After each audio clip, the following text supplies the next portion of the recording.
What's up, everybody? This is Eric from Hoops Media, checking in with you guys again in what I like to call my lab. It's actually my garage, but we're here for Volume 2. Hope you guys enjoyed Volume 1. If you got a chance to check it out, thank you for doing that. Hopefully you came back for some more. Hopefully we can get into some cool stuff this episode and dig a little deeper, kind of follow the same format that we did in Volume 1. Thank you for joining us once again. Eric from Hoops Media, and this is the Hoops Media Podcast. Curator, aficionado, Eric of the Hoops Media social media accounts, all about basketball. So thanks for joining us once again. Like I said, this is Volume 2, kind of still working out the kinks and everything. I believe there were some audio issues on the first podcast, on the first volume. So sorry about that, but we're going to try and get those things fixed, and that's why we're working these things out as we go. It's March 19th, 2021. All-Star Game was last weekend.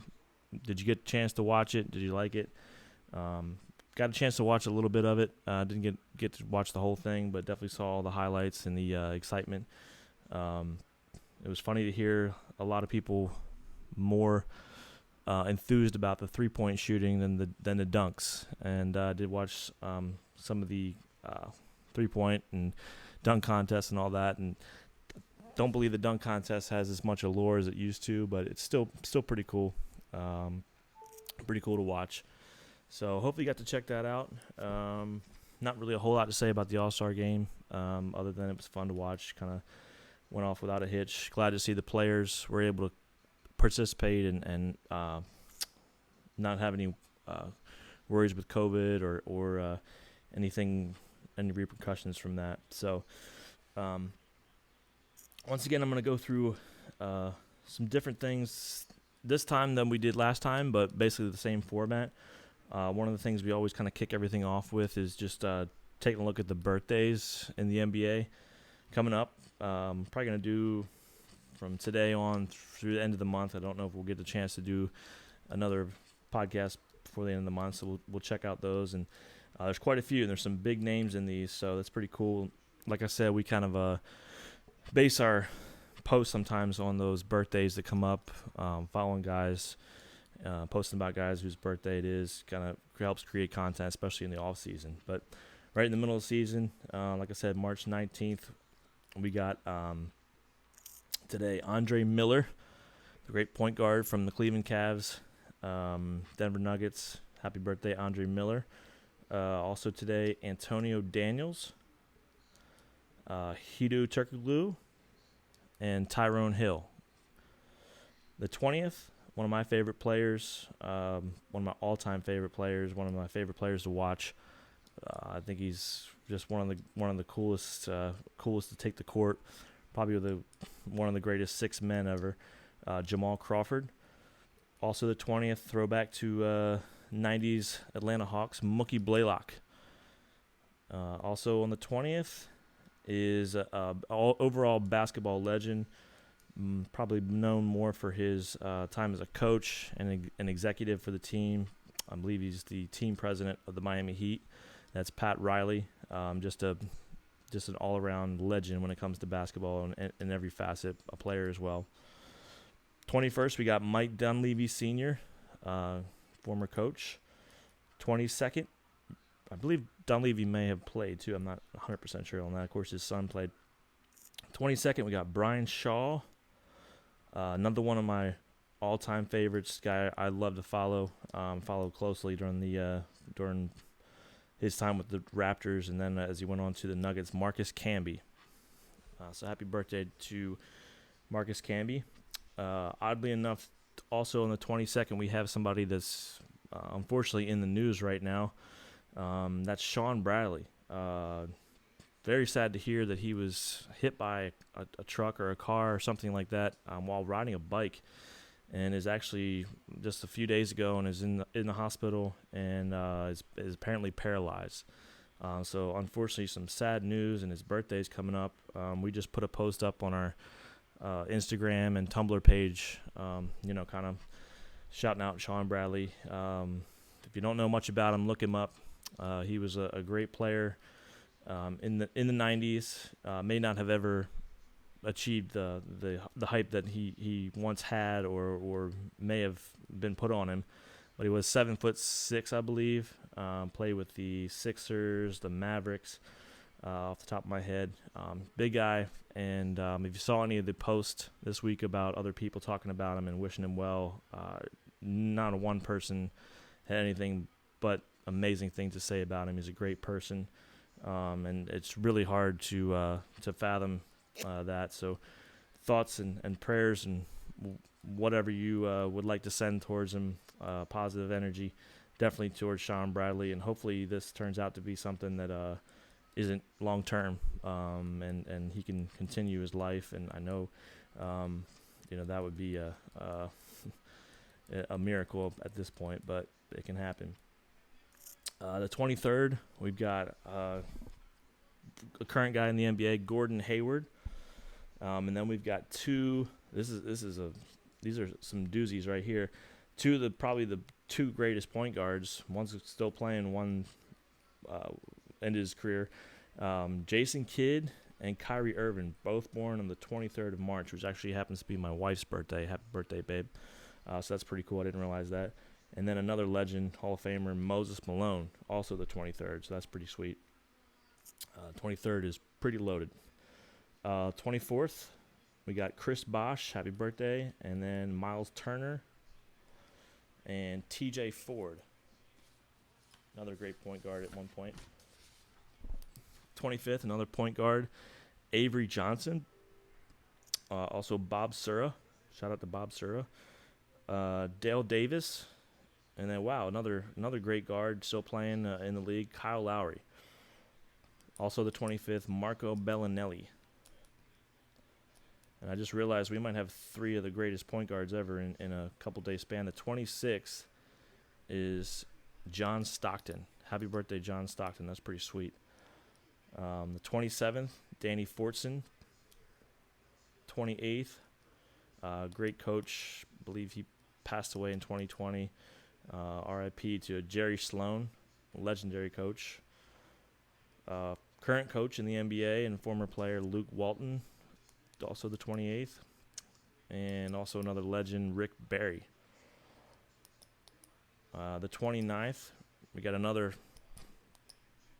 bona fide Hall of Famer and legend, Walt Frazier.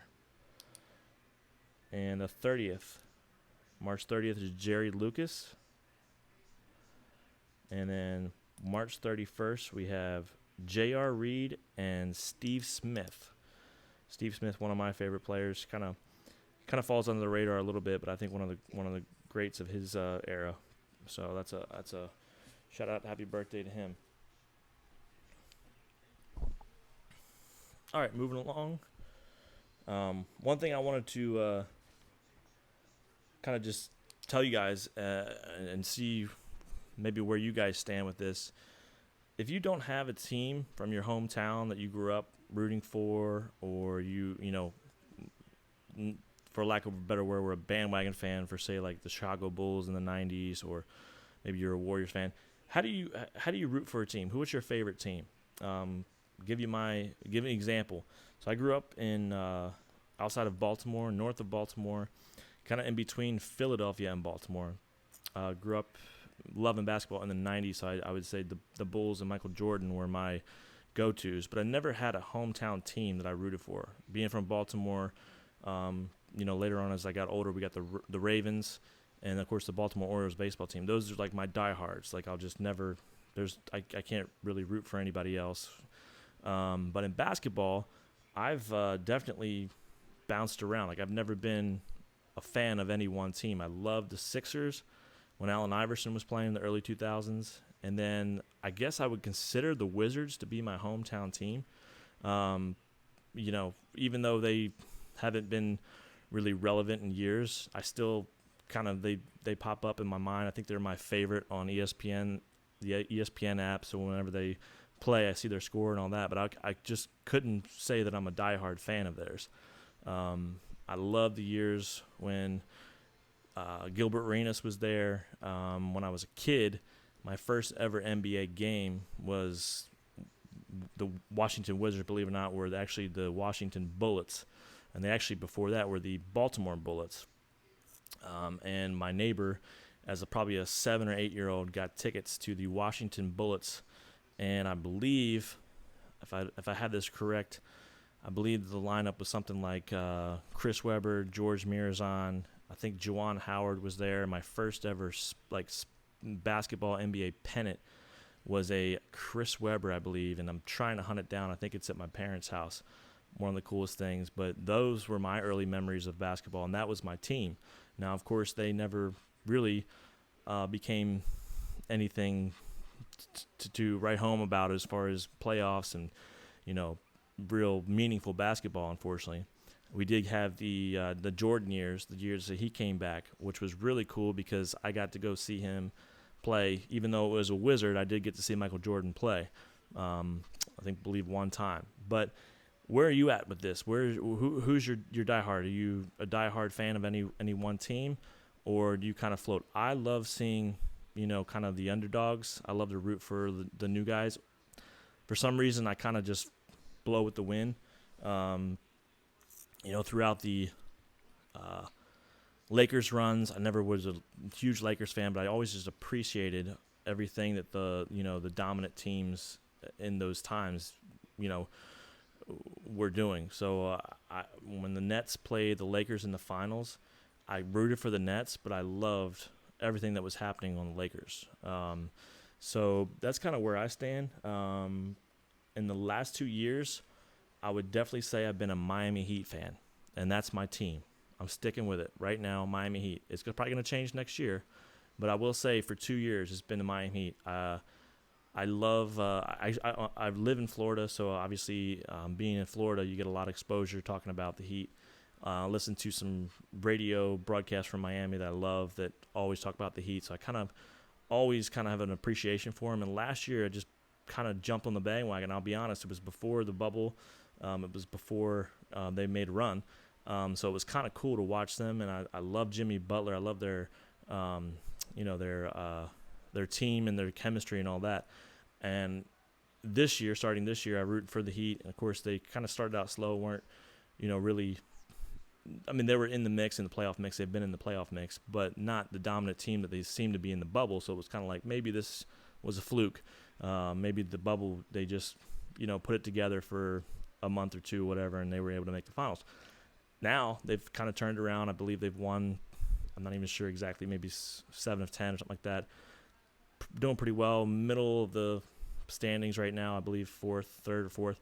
But they look to be kind of gelling and gluing, if you will, at the right time. I remember 3 years ago thinking Bam Adebayo, that guy's going to be a monster, and watching a lot of coverage down here in Miami or in Florida about the Miami team, and just got to see him get kind of saturated with his highlights and all that.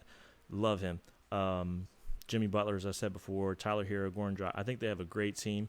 I believe they just traded. There was, of course, the Myers Leonard scandal or situation, whatever you want to call it. I'm not going to get into that, but they made the trade and picked up Trevor Ariza. I think that was pretty good. Probably more so to get rid of Myers Leonard, but I'm really intrigued about what they might do going forward. So that's my team. That was not my favorite team at any one point before. I think I might have rooted for him the years Dwayne Wade and Shaq. They won the year they won that year. I think I, would have picked them. I would not say that I was a fan whenever LeBron went there. Not that I was a LeBron hater. I just kind of didn't, vibe with that. I was actually more rooting for the Thunder. So it's kind of cool to see to see how your allegiances change, if you will. So moving on to something else that I wrote down that I wanted to talk about is obviously right now in the middle of March, end of March, it's college basketball season, and I'm super excited to starting tomorrow actually to see the first round of the tournament. One of my probably earliest memories of basketball is this time of year, checking out the games, getting home from school, watching, random teams play, just pick them. Whatever the random matchup and the upsets and the players that get to be put on and the shine that they get. I absolutely love it. It's one of my favorite things. So I just wanted to see if my people's out there, are you college basketball fans? Is it unavoidable? Is it avoidable not to watch the tournament? What's it going to look like this year? Have you kind of lost interest in it, or are you into it real big? Do you have a team, like I said before, that you root for? Maybe from being a hometown. I do. My team from the get-go was the Maryland Terps. They've always been relevant. They were very relevant when I was a kid in the 90s, and then obviously early 2000s. I don't know if you can hear it in the background, but I'm watching right now the 2002 national championship, and that was the Terps versus Indiana. I believe their only championship, and I believe their only appearance. So they made a couple Final Four appearances, but that was the excuse me, that was the one they won the championship. So definitely looking forward to the tournament this year. Kind of kicks off actually later on today. So that'll be sweet. When I did my little top 5 or top things I wanted to talk about today, I couldn't help but talk about college basketball players. And I wanted to do a top 5 list. This is my list. This has nothing to do with anybody being, better than anybody else. Just my favorite players and kind of the reasons why. I'll give those to you right now. And that, believe me, they're big names. I'm not digging very deep for these.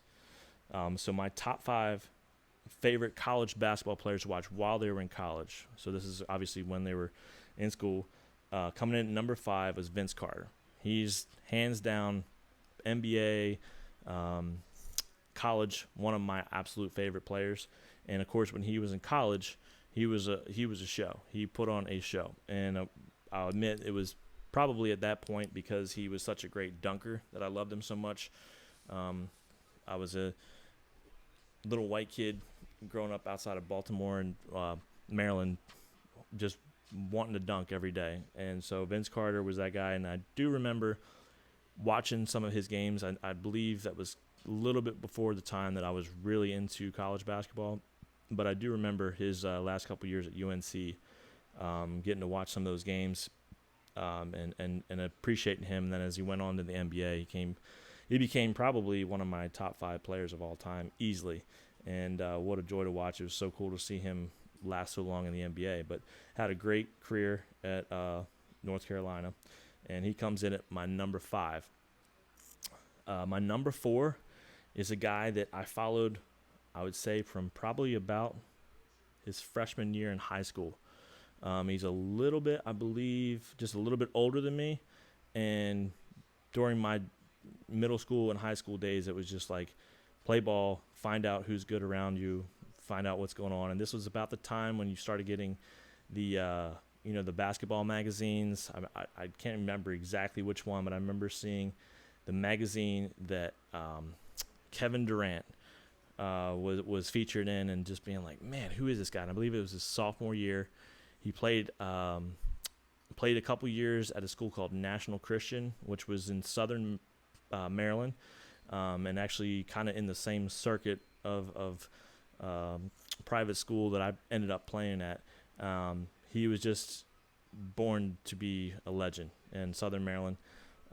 Went on to obviously, I believe, play at Montrose Christian. I think that's where he and I don't know if he played 1 or 2 years there, but I know for sure that was his senior year. Montrose Christian, a very touted, highly touted school. So of course, a guy like Kevin Durant announcing that he's actually going to play in college was so cool, because it's like, at that point you had so many guys that went straight to the NBA, and you kind of lost that that year or two to root for them in a different uniform, and everything that goes with that. Putting on a different uniform, and the uniform sales, and buying this guy's jersey from college and from the NBA. So it was really cool, and I think everybody knew it was probably going to be one and done. But he ended up going to Texas, which was actually probably my second favorite team after Maryland. I love Texas football. And when he went to Texas, I thought that was so cool. probably, let's see, college. I think his freshman year might have been my senior year in high school, or even my first year of college, about the same age. Anyway, that was when I just was saturated with basketball. So watching Kevin Durant play for Texas and having a great season, even though the team probably wasn't, a Final Four type team, and I can't remember exactly. I don't think he even did much in the tournament, but getting to watch him as a college player was so cool. And if you get a chance to go back and watch some Kevin Durant, University of Texas highlights, I would encourage you to do so because it's really where he kind of took the next step. He was already NBA ready. There was no doubt about it, even in high school. But that's where he kind of took the next step, and his college year at Texas was pretty sweet. Number 3 is another guy from the area that I kind of associate my, basketball roots. Definitely didn't get to see him play as much in college. Actually, I only believe he played 1 or 2 years Division I. He played at a junior college, which actually ended up being the circuit that I played in. Not for the same school, but he played for a different school. I heard a lot of stories and allure and everything. He was just a legend. I don't believe he was super highly touted in high school in Maryland. He was good. I don't think he might not have had Division I offers. Maybe that's why he went junior college. But he ended up going to a really great junior college in Maryland, Allegheny Community College, which is kind of well known to put players out, go Division I, and that's Steve Francis. And he played with the Terps. Like I said, I think he played 2 years, but I could be mistaken. I should know this, but Steve Francis with the Terps, another guy. The YouTube highlights of Francis with Maryland are just unbelievable. I'm sure you've seen some of them, but he's a guy that just came on the scene, and that was when he just exploded. And then, of course, went on to have a great NBA career, not a super long NBA career, but a guy that really could put on a show. Just an amazing basketball player overall, and great years with the Rockets, Steve Francis, and then some years with the Magic. But he is my number 3 guy, and he was a Terp too as well. So that was pretty cool to see the local guy. All right, so now coming in number 2 is another guy. The top 3 are all local guys, but I can't say that they get picked because they're just local. These are legends. Number 2 is my boy Carmelo Anthony, and Carmelo Anthony, of course, went on in college one year. The legend of winning a national championship as a freshman for Syracuse, just amazing. Had a great 1 year there and capped it off, and then just left for the NBA.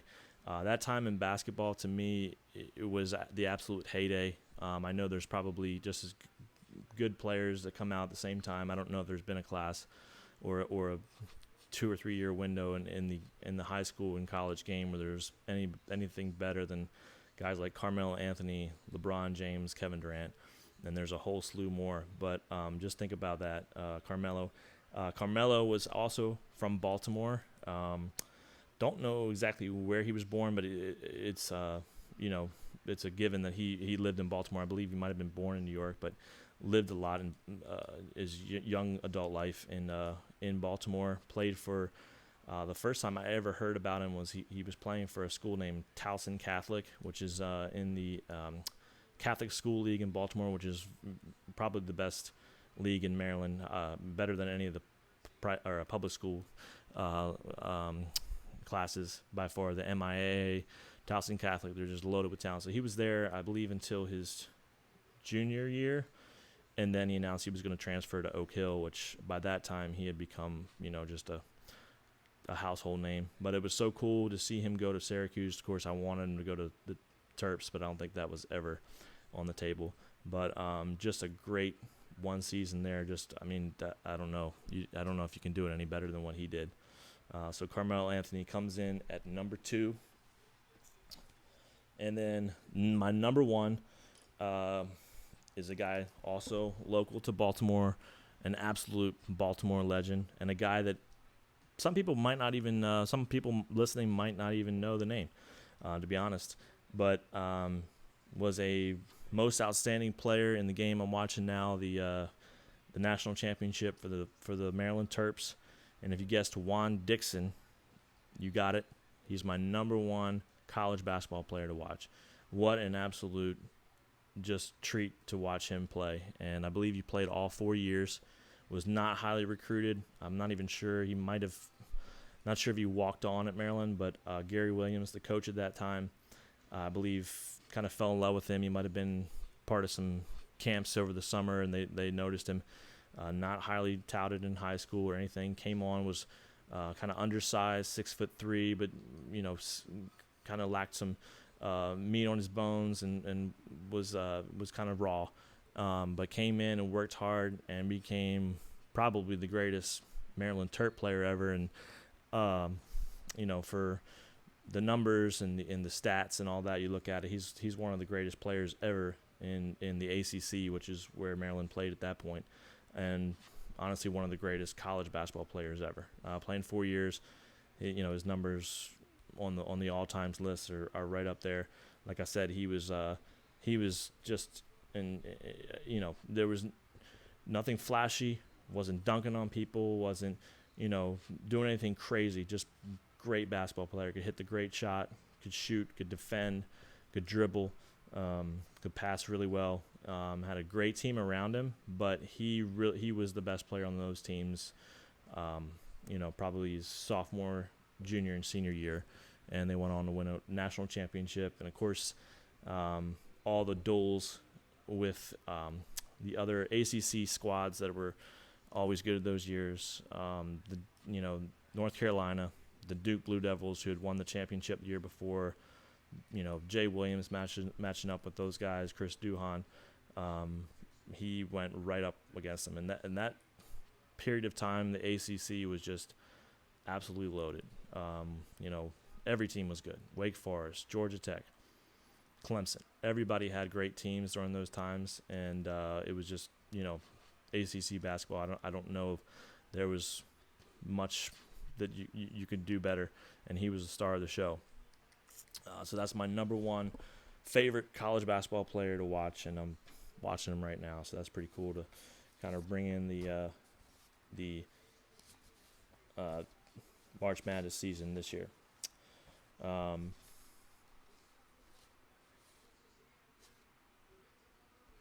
want to say we are doing if you catch this today before it starts, I did it late, but we're doing like a little Hoops Media bracket challenge on ESPN. I put the link up on our Instagram to join. We're going to have a cool little prize if enough people join, if I get it out there quick enough. I think the game starts at 12, so hopefully you can get in there. But if you hear this before noon on Friday the 19th, and try to get in there. Next up, I want to talk about my little quick little segment that I've started last week on Volume 1 is what are we rocking today? And I know for the podcast, you're not going to be able to see what I'm rocking today, but I'll tell you, been kind of ducking down so you don't know what it is on the camera here, but I'm going to stand up a little bit. This is a white Phoenix Suns number 19. I'll give you a second to see if you can guess.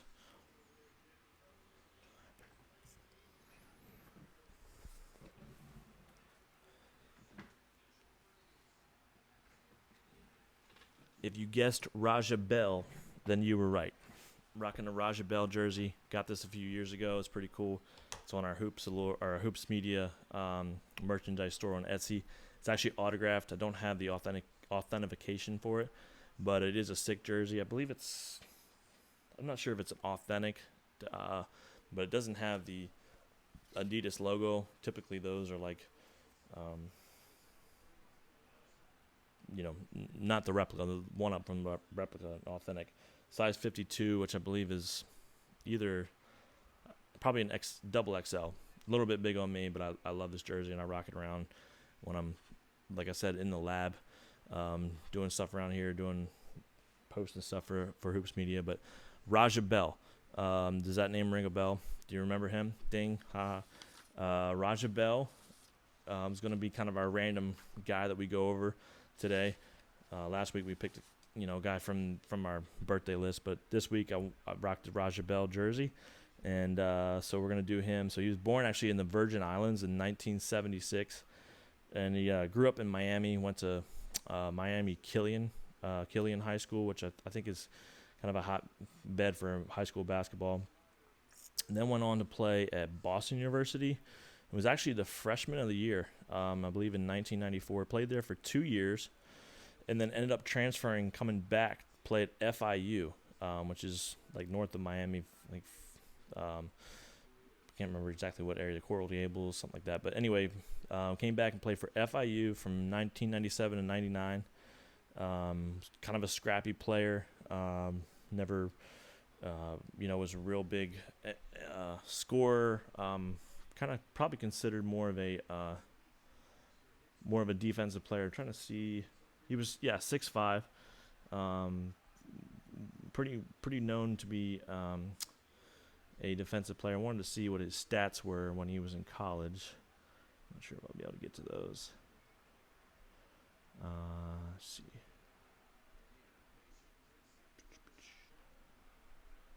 Bear with me here.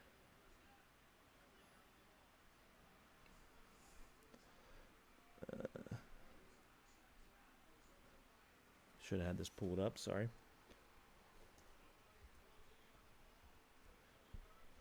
While I'm doing this, he was definitely not a household name. Here we go.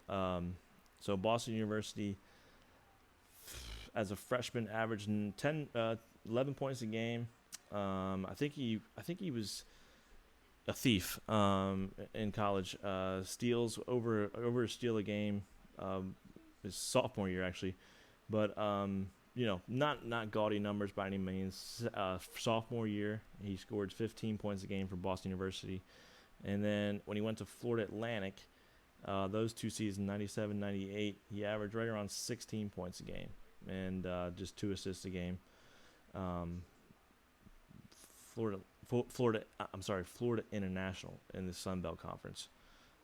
So decent numbers put up, probably one of the higher scorers in college, but was never highly touted or anything like that. Doubt many people knew he was. Didn't get drafted. Then he signed as a free agent with the Spurs in 2000, but never played, and then was picked up by the Sixers in 2001, on some, I believe, 10-day contracts. I'm actually going to just kind of read this to you. He was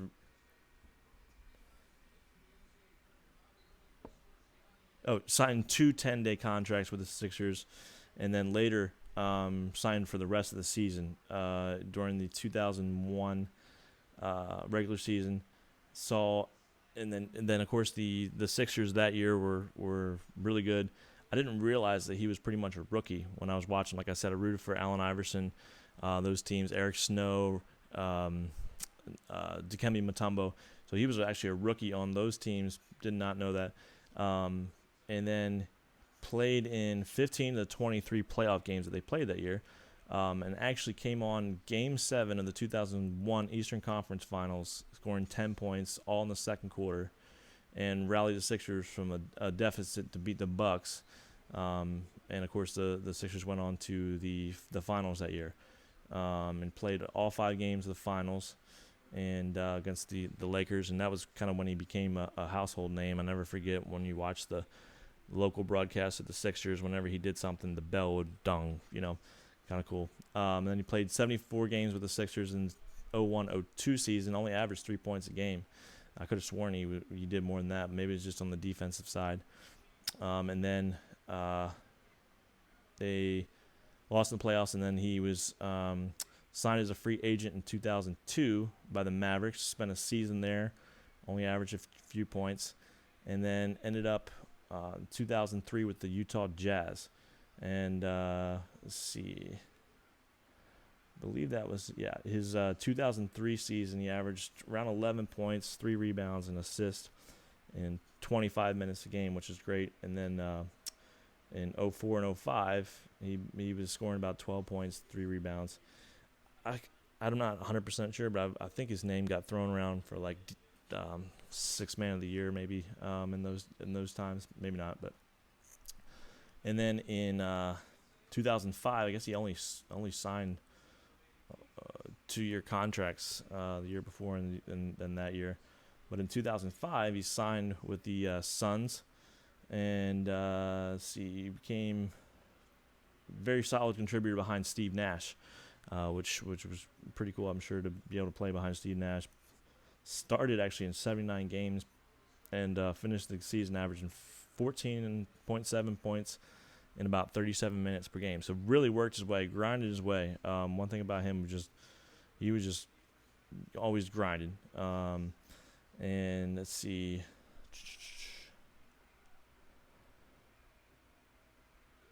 Got to play in the 2006 playoffs with the Suns.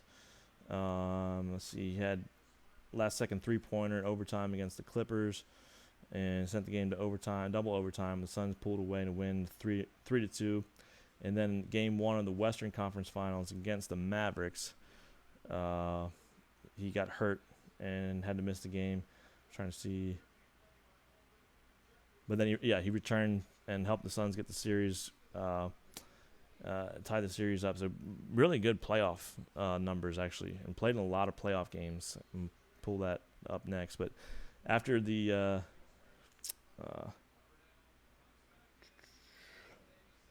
07 season, I think he got suspended a few times, ran into a little bit of trouble. I forgot about that. But then ended up in 08 with the Bobcats. Was traded with Boris Diaw and Sean Singletary for Jason Richardson and Jared Dudley. And then spent the 2009 and 10 season with the Warriors, and I think he was involved in trade in that. Yes, he was traded to the Warriors from the Bobcats with Vladimir Radmanovich in exchange for Steven Jackson and AC Law. There's some names throughout to you. So he was involved in the Steven Jackson trade. Averaged 11 points playing with the Warriors in 2010. And then he re-signed in 2010 after the season with the Jazz. Came back to the Jazz, signed a 3-year, $10 million contract. I would believe that was probably his biggest one. And after 2 seasons, he kind of fizzled out with the Jazz, and was eventually waived and retired 2014. I believe he was with the Cavaliers as the director of player administration, and actually was an NBA champion technically.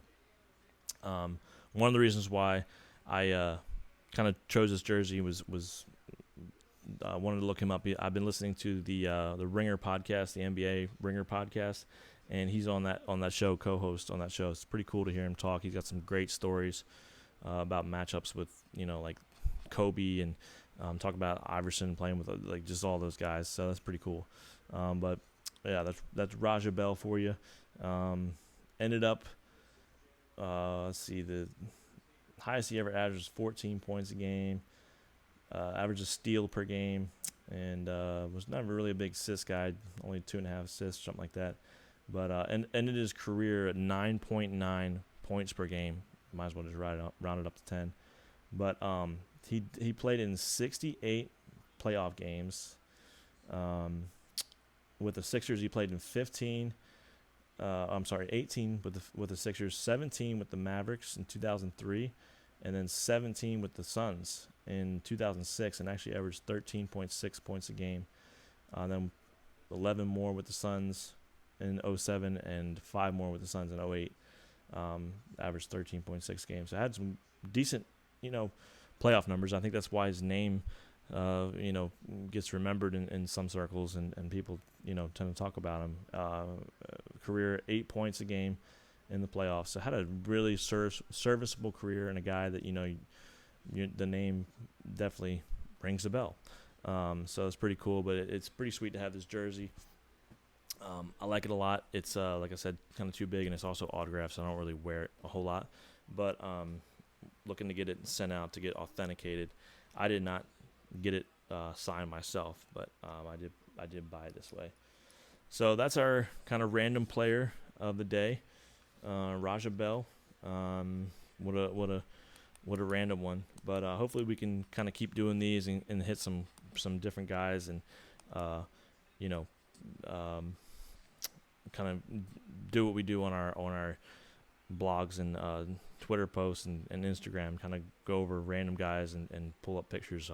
If you get a chance to watch the video, I'm going to put it up on YouTube. We'll probably do some pictures and some videos to go along with everything, so definitely check that out. Definitely want to say thank you. We're appreciative that you're getting out and doing this. We're going to be looking to improve every single time. So if you have something that you think we should do, or if you want to make a suggestion, please do reach out to us on any of the social media posts, social media. Or we're at Hoops Media on Hoops_media on Instagram. And we do have a Tumblr page, Hoops Media. If you still use Tumblr, I love Tumblr. Wish Tumblr would make a comeback in some way, but love using Tumblr as well. And so reach out to us. Let us know what you think. Looking to at some point soon start getting some guests and talk about other stuff and get somebody else to talk about things and dig more deeper into some basketball culture and basketball, the game, the state of the game right now, and everything, and kind of dig a little bit deeper. But thanks for checking us out. Hope to see you soon. Volume 3 should be coming within the next month, but definitely check us out on our social media accounts and like our stuff and respond and give us some feedback. Once again, Hoops Media podcast number 2, volume number 2. Thanks for checking in with us. I'm Eric. Have a great day.